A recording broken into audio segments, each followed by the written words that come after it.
there, I'm Margaret Lewin and welcome to Margaret Lewin Quilting. Today I'm going to show you how I went about making this really cute little bag. I actually ended up, this was the first one I made, and I made this one for a test to see how it went together. Isn't that just adorable? It is called the Open Wide, and it's a pattern by Annie. It really is a cute pattern, and it went together really well. So this is the bag. You can see here's the 3 that I made, and I'm going to walk you through exactly how I made them. So stay tuned. I want to show you how I go about making my own bias tape, especially for a project like this. This is a piece that was cut on the bias, and you can tell it was because when I pull it from each end, look at what it does. It just kind of rolls into itself. So that's, if it was cut on the straight of grain, it would do this and it wouldn't really pull at all. So that's cut on the bias. So what I do is I take my piece and I turn it over so that it's right side down. I'll take either Mary Ellen's Best Press, and I'll show you what that looks like. I use the unscented version, and here it is in its Best Press. This one's empty, I gotta get it filled up again. Or magic sizing, and this is my magic sizing, and today I'm going to use this obviously because my Mary Ellen's is empty. So I'm going to spray it. Now you see I sprayed a good amount. That's the first thing I do. Then I let it sit in there for a minute so that it just kind of soaks into the fabric a little bit. And once I do that, I'm going to take it and I'm going to fold it in half. And I'm being careful not to stretch it, but I am folding it in half. And then I'm just going to press it down. Now you can see I'm not ironing it. I am really just pressing it. Just pushing down on it and picking my iron right back up again. Because it's on the bias, you really have to be careful that you don't stretch it. And that's one of the best ways to do it, is just to press it. Okay, now it's kind of hot, so I really do have to sit for a second with it. Normally what I do is I do a bunch of them, one right after the other. So now it's cool enough to touch. So what I do is I usually start about at the center. I roll it in, and then I turn it over. And I can actually feel that it's tucked down in with my fingers. And I just kind of finger press it down. I'm not doing anything other than pressing it right now with my fingers. So I do that. And then depending upon how it behaves, I either press it again or I flip it over and do the other side. On this one, I'm actually gonna press again. So here I go. Real simple, just a couple good presses. Then I'm gonna flip it over, I'm gonna open it up, and I'm gonna do the same thing. And you can see I'm really pretty close to being right in the center. I'm just gonna do the same thing, gonna roll it and tuck it, and roll it, tuck it in there, finger press it down, and just keep right on going. All right, so now I've got it all in there, and I'm just gonna press it again.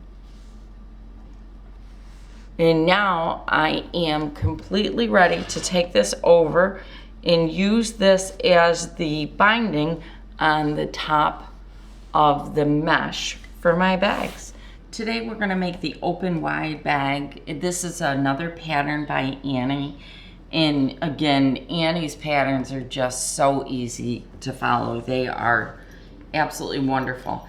As in most cases, I make up a test first. And here's my test bag from the first time. And I will unzip it and show you. Here's the inside of it. This is the smallest bag. And as it shows here in the picture, there's actually 3. And I'm gonna make all 3 sizes with you today. So that's that bag. If you follow Annie's directions the way she tells you to, what she has you do is plan out the entire project first. And that's one of the things that I really do like about her patterns. You get every single piece cut first up front so that once you start sewing, it is just a repetitive, just putting it all together. All your pieces are ready to go. So here's the cover. I am going to start by putting this piece on, and this is the front accent piece of fabric. And per her instructions, she asked that you fuse some interfacing, and I just did a nice iron-on fusible interfacing to the front of it. So I'm going to follow the directions and put my very first piece on. So she tells you to fold it in half and to pin it about every three or so inches. So I am going to do exactly what it is that she says, because she has a reason for why she tells you to do everything in specific steps, which honestly, what I have found with her patterns is, I tend to not have to make a sample first, but I did anyhow because I wanted to make all 3 different sizes, and I thought, well, let's do a sample and then we'll know for sure that we're good. So she tells you to fold this in half and pin it about every 3 or 4 inches. And then she tells you to line it up on a specific line. I'm gonna do that. She's gonna she tells us to stitch it down, and then we're going to actually fold it over. And the way she has us stitch it down is just like this, and then it's gonna fold over like this to create our beautiful little contrast. So this is how it gets sewn down, and then you're gonna press it over like this and top stitch it down. So I'm going to do that to all 3 of my bags, and then I'll come back and show them to you. Okay, so here's all 3 sizes. You can see I did 2 the same, and the middle one, the medium size one, different.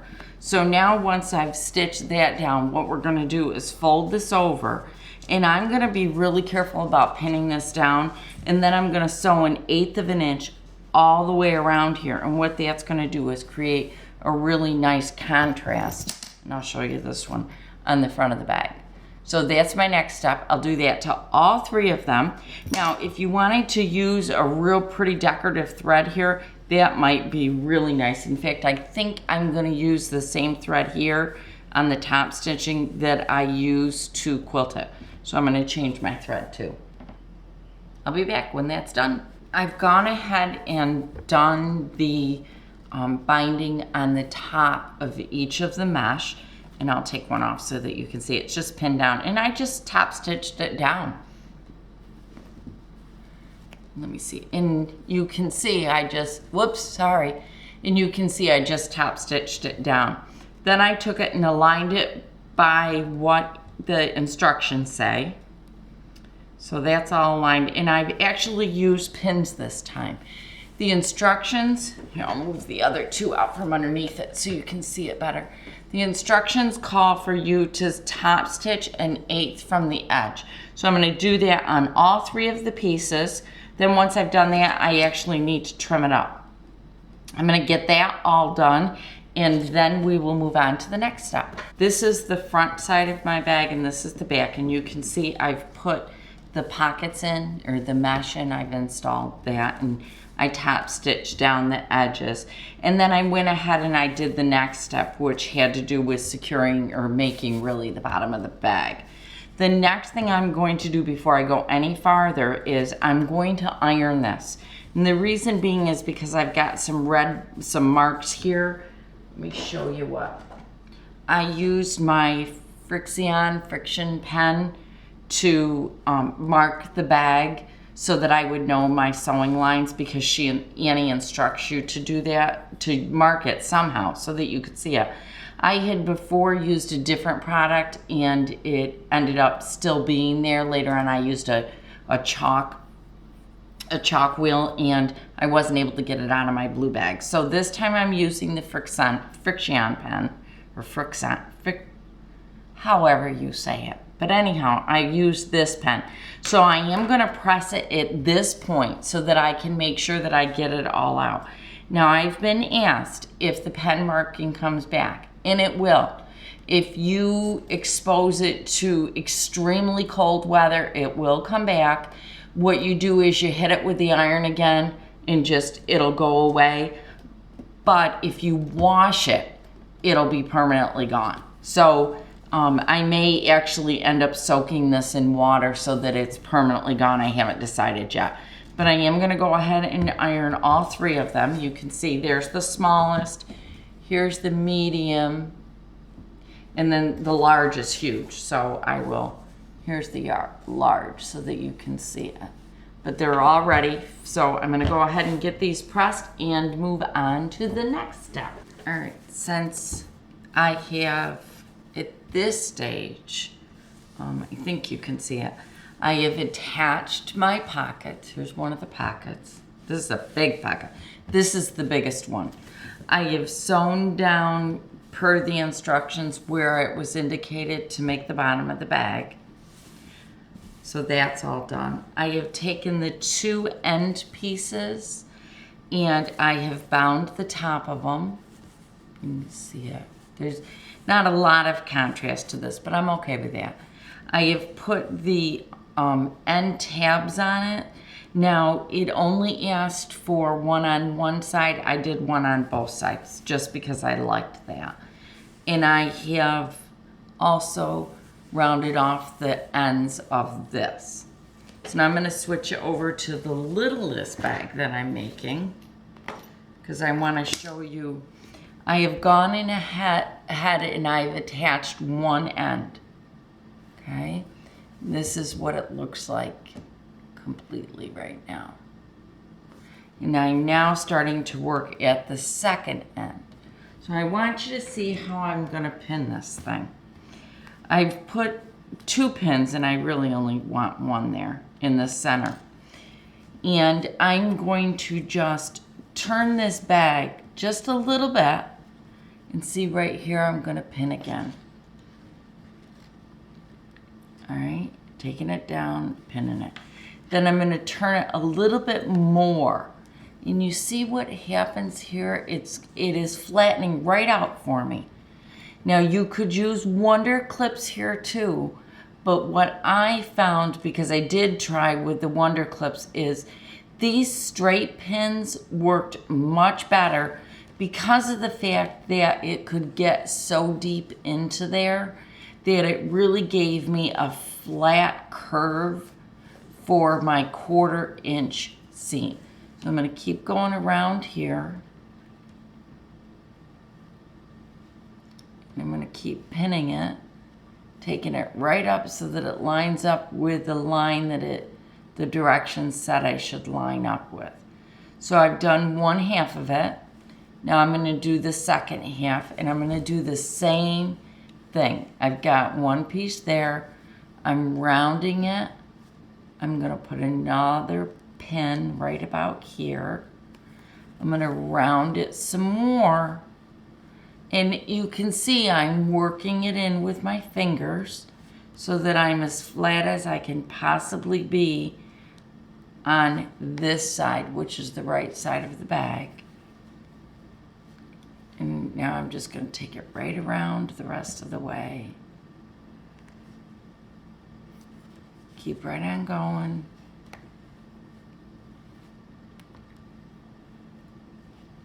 Keep right on going. And then line it up on the line that it says it should be lined up on. Okay? So now when I go to stitch this on the machine, I'm going to take this and I'm going to fold this back, okay? And I'm going to stitch, I'll back stitch here. Whoops, sorry. I'm going to stitch, I'll back stitch here. Then I'm going to stitch right around, coming around, and then I'm going to put the needle down. I'm going to pick up my bag a little bit, and then see, now I've got it flat again. Stitch, stitch, stitch, pick it up, get it flat again, stitch, stitch, stitch, and then I'm going to keep doing that all the way around. And then this is what your bag looks like before you put the binding on it. Okay, so I'll go get that done on all 3 of the bags and then I'll be back again. Here's my bag and I want to show you how I pinned the sides in. This is the largest one, so it's a little difficult to see it on camera. But what I found was happening when I was putting it completely together is both sides were not lining up perfectly to where they're supposed to line up. And that's a big deal because your bag will be not straight or crooked. So we want to make sure that it's straight. So what I did was I started and I pinned it at the bottom first, right here in the center. Okay, you can see this side's not pinned. See, I don't have any pins there. Then I pinned the two top pieces. And then what I did was I slowly worked it in around here. And I'm going to do the same thing on this side, and I'll show you exactly how I do it. So I pinned my first pin, and then I did my second, and now I'm going to work my way down. And just working it through. And it is stiff, but it's okay. You can do it. It's not hard. You just have to have a little bit of patience with it. That's all. So here I go. I'm just kind of pinning it as I go. And then see, when I get down to the corner, my corner really did fold into there perfectly. And it's the right measurements and everything was the right size. It's just sometimes when I pin things, I must pull them or yank them in the wrong direction. I'm not quite sure what. But whatever I did, I needed to fix it. So that was the way to fix it. And you do this a lot of times when you're doing clothing too, and it's called easing, and you just ease the centers in. So now I'm all ready to put this one, and you can see there's my piece, or hopefully you can see there's my end piece. So I'm going to run this one through the sewing machine, and then all of my ends are done, because I'll show you the other two. Here's my smallest little bag. You see there's one end and there's the other. And here's my medium bag. And here's the inside. Whoops. There you go. There's the inside with my two pockets and my two sides. There's side one and side two. And yes, I purposely did the trimming with the same fabric. So I wanted to switch it up a little bit. So there's my bags at this point, and I'm not sure what, I think my next step is we start the zipper. So I'll be back once I've got that pinned in. Two of the bags, the top all sewn, they're all finished. So this is the smallest, and then I'll get the largest. This is the largest, and I'll get better pictures of them later on, but this is what they look like. Now, before, I want to show you a couple things that I learned about putting the zipper in. All right, so you're going to take your zipper. All right, I've got my zipper. I buy zippers by the yard, so I've added my zipper pull to it. If you already have one that has a zipper pull, you don't have to add it to it. So I'm going to start doing that. The next thing I'm going to do is I'm going to trim mine off as evenly as I possibly can on the end when it's closed. Okay, and I just clipping it right off. I'm gonna grab my extra shreds, make sure that these are as straight as I can. Okay, next thing, pull your zipper all the way back to the end, and then take a straight pin. And please do this, because if you don't do this, you do run the risk of your zipper pull coming off, then you've got to redo it again. And it only takes a second to put a pin in here. And I've got one in there, and there's no way my zipper pull is coming off of that. The next thing I do is I'm going to take my zipper. I'm going to show this to you a couple of times because I really want you to be able to see this. I'm going to take my zipper and I'm going to fold it. And I'm folding it so that it can go up around, how can I show you this edge? So that it can go right up around right here. See how it comes down and it just goes around? Well, that's what I'm trying to do. So I'm going to take my zipper and I'm going to fold it just similar to how I fold a present, really. I'm going to take my end here. It also reminds me a lot of when I do applique. I'm going to take my end let's see if I can make it. I can't make it do it with a pen. Sorry. I'm gonna take my end. See my end right here? I'm gonna fold that up, and then I'm gonna fold this part to the point that it is even across the top of the fabric or the zipper tab. See what I've got right there? Hopefully you can see it. Oh, I hope this shows up. So that's what I've done. So my raw edge of my zipper tab is up here. Here's the end of my zipper. Then I'm going to take a straight pin and I'm just going to pin it so that it stays there. All right, there's my edge. Now I'm going to do it on this one for you too. Okay, I'm just picking up my zipper back and I'm folding it around. It's so hard to explain what you do with your hands sometimes. So I've taken it, I'm pinching it up so that this part of my zipper and this part of my zipper tab, so again, this part of my zipper tab and this part of my zipper tab are even, okay? So I'm just taking it and I'm just putting it together. And you sometimes have to fuss with it because the zipper itself is so strong that it can be difficult to get it in. So there's my second one. And again, I'm just gonna pin it. Whoops, sorry. Ooh, I hope you saw that. I'm just gonna pin it so that you've got it. I am gonna clip away, I got a couple of French hinges that time. So I'm gonna clip that away. Then I'm gonna take my zipper and I'm gonna put it into my bag and I'm gonna try really hard to make sure that you guys can see this.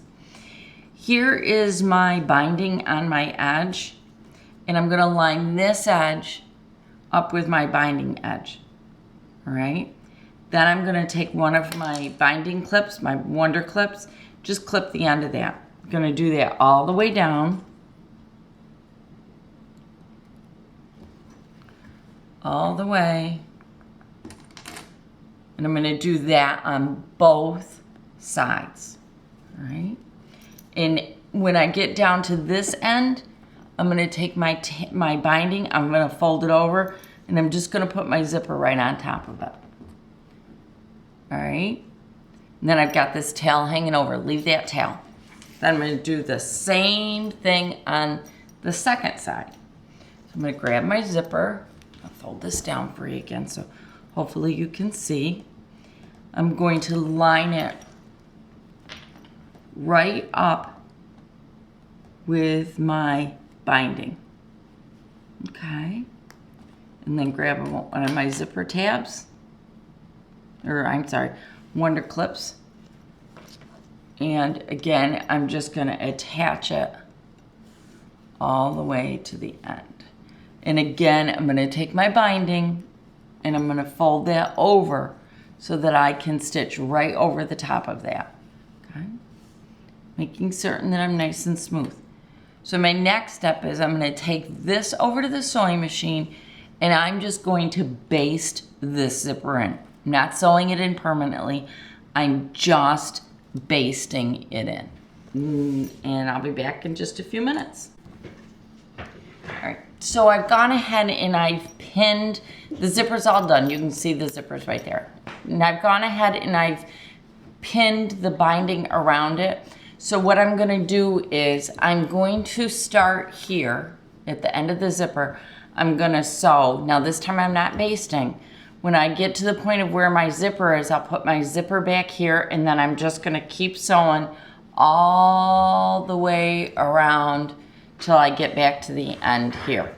So when I've done that, I'm gonna be back because I wanna show you how to make this little tab thing that goes at the bottom of the zipper. Okay, so this is how I went about making my end tab. You start by folding your square in half, and then we're gonna fold it in half again into the center. And don't burn yourself. Then I'm gonna fold this half in half, this end in half. So now this is what I look like. All right, press that.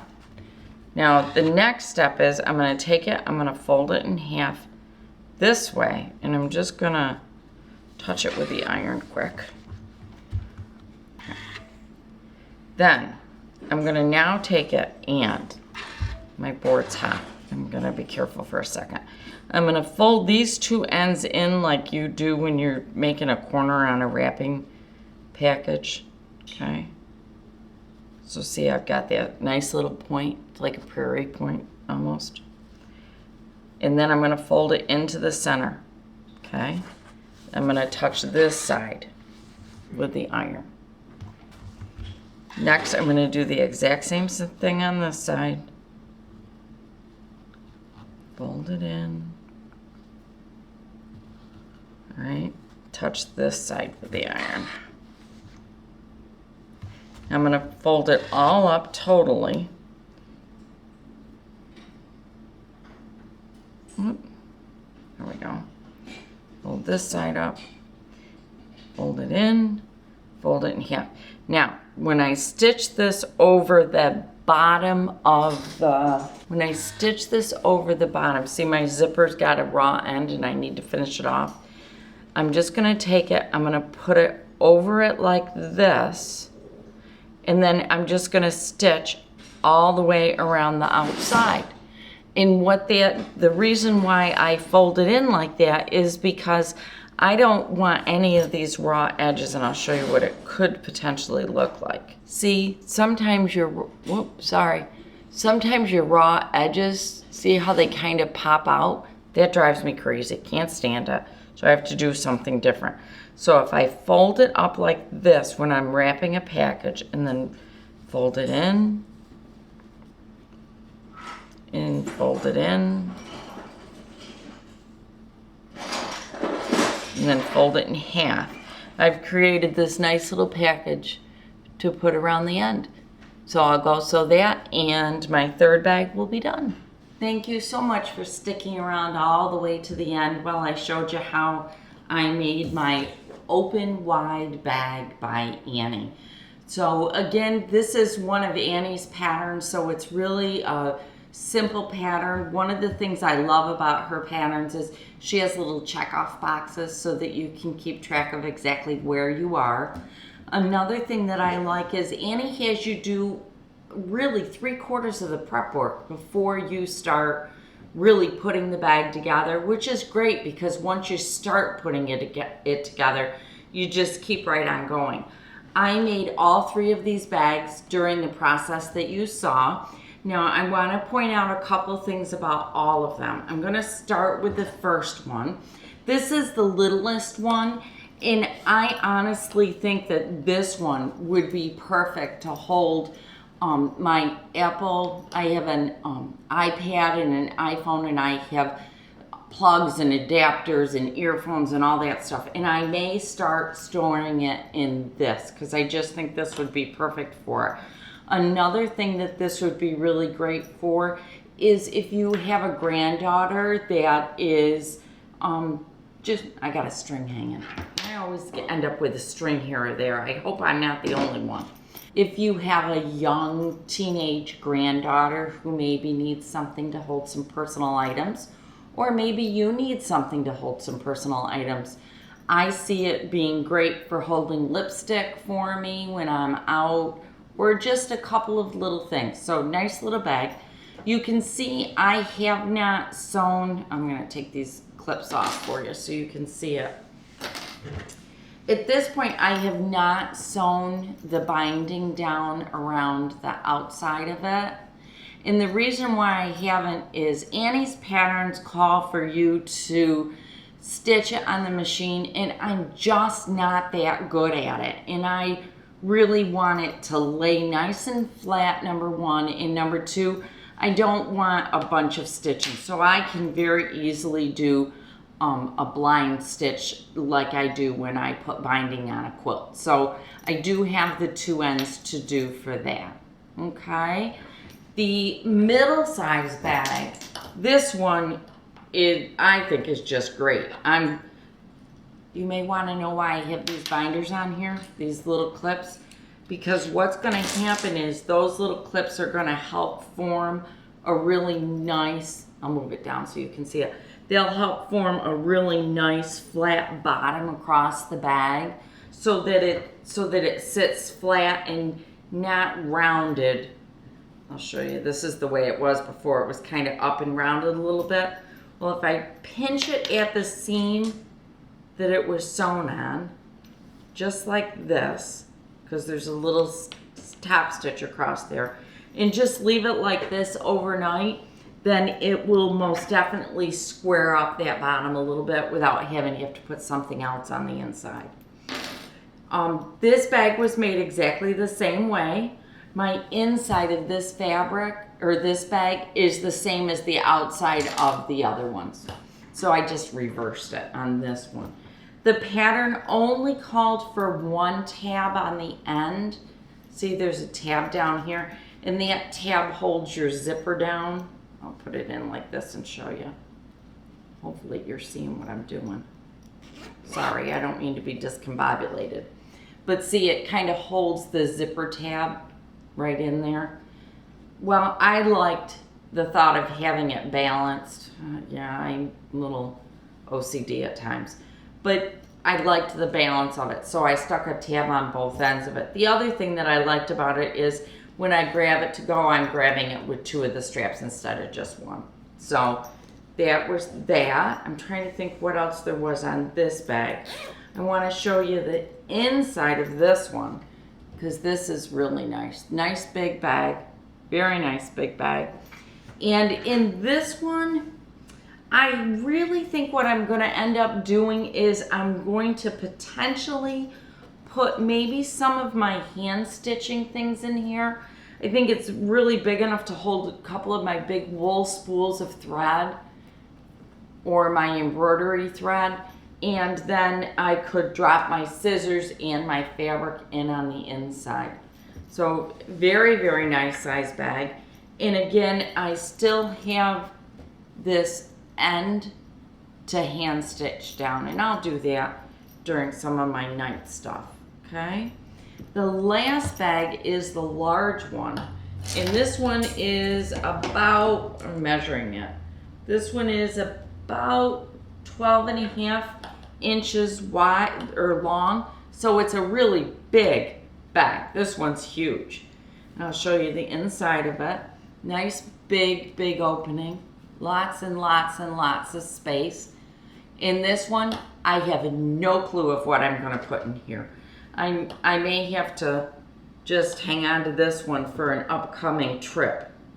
We all know I've been flying a lot lately, so if I have another upcoming trip, maybe I'll take this one with me. I don't know. I haven't. This one, though, would be perfect to put all of my bathroom stuff in. Anyhow, or obviously some sewing stuff. So the patterns are not on my website yet, but I'm going to try really hard to get them up there soon. So here's my Stash and Dash bag. You can see that I haven't managed to get it bound yet. I meant to take it with me when I went to Alaska, and I ended up not. So now at this stage, I have this absolutely beautiful, I think, great bunch of kits of the cutest stuff around. So I'm all ready for some type of a weekend of fun, and hopefully we'll get one here pretty soon. So thank you so much for joining me today. Please do subscribe, and if you like this video and want to see more of them, please do give me a thumbs up, and I hope to be seeing you again really soon. Thank you so much. Bye.